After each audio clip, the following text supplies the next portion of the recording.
Hello, traders. FX Pip Collector here. Today is Monday, May 5th, and this is my PM recap for the US dollar yen. If you haven't done so yet, definitely do check out my free Discord group, which is linked down here in the corner at the end of the video. And make sure to take a look at my website, fxpipcollector.com. Watch the video on the home screen to learn more. So, anyways, on the US dollar yen, we are kind of drifting up a little bit, and to me, it actually kind of stands out as possibly being five waves down. I think it definitely is five waves down. And then impulsive up, three waves down. Kind of looks like this could even be a wave A because, like I said this morning, this move up here, this top, could be the end of an A, B, and a C correction. Nice 50% fib bounce, nice breaker structure. That means first push down could be a wave one. That means that this could be an A, this could be a B, and we could be in a C of wave two.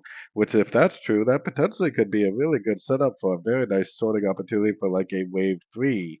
So definitely keep an eye on this move up right here. If it's like more of an expanding flat, it will most likely go up and take out the high of wave A and then continue down. If it's more of a running flat, then it will make a lower high, and then continue down.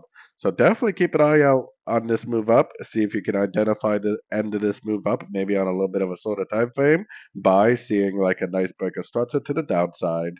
If you can, potentially that would be an entry to go short for the end of a wave two and beginning of a wave three. So anyways, don't forget to like and subscribe. And as always, thank you for watching and happy trading.